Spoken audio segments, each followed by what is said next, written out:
Our negative variation can be done with just about any exercise, and it is controlling the descent in that movement, or the lengthening or the stretching portion of that movement.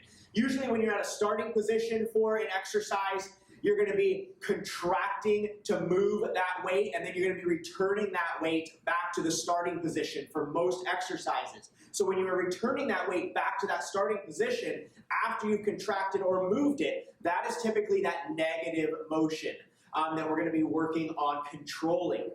You can simplify this for many dumbbell exercises to where when you think about those dumbbells returning towards the floor or moving back towards the floor, that is your motion, that negative motion that you want to be controlling. So I'm going to go over some of the basic exercises that you could do this in, but like I said, you can do it in pretty much any exercise if you stop and think about when those weights are returning to the floor, that portion of the movement. So for a bicep curl, for instance, this is our starting position. Our contraction is coming up.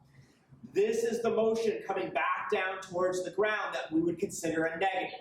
So quick up, controlled down is that negative. Normal speed on that up, that negative is that downward motion.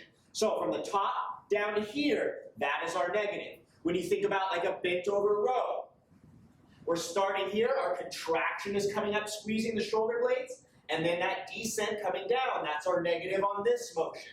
So when those weights are coming back towards the floor. Same thing with the tricep kickback. Starting here, kick it on back, then those weights are returning down towards the floor to that starting position. That's when you would do your negative. Overhead tricep extension. Coming up, your negative, again, think about it, the dumbbell is lowering back down to that starting position towards the floor. Shoulder press, same thing, pressing up, weights are returning back towards the floor, that's when you would do your negative.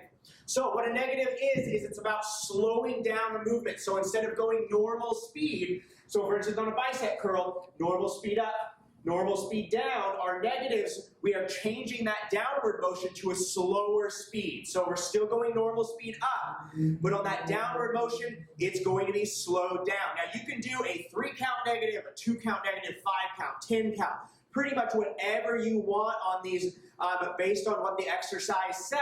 However, the most common versions that we typically are going to use are a 3-count negative, a 5-count negative, and a 10-count.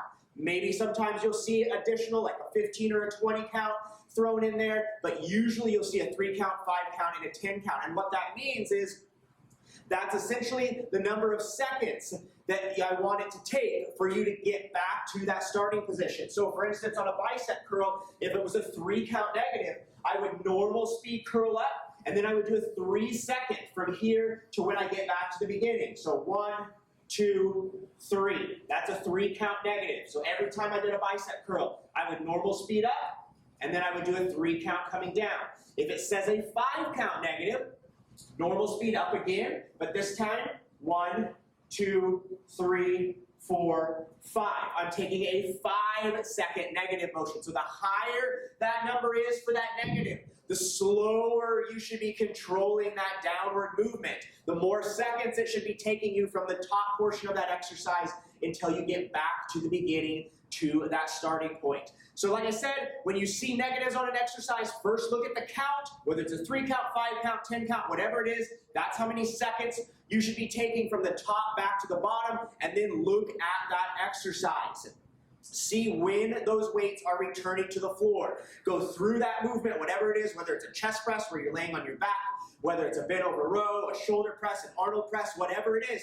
Go through that movement a couple times and think about, okay, the weights are up here. This is when it's coming back towards the starting point, or when those weights are coming back towards the floor, then that is going to be your negative. Once you've figured out what portion of that movement is your negative, then you can start with that exercise. Normal speed up, and whatever it is, that 3-count or that 5-count, nice and slow back to your starting point for that move.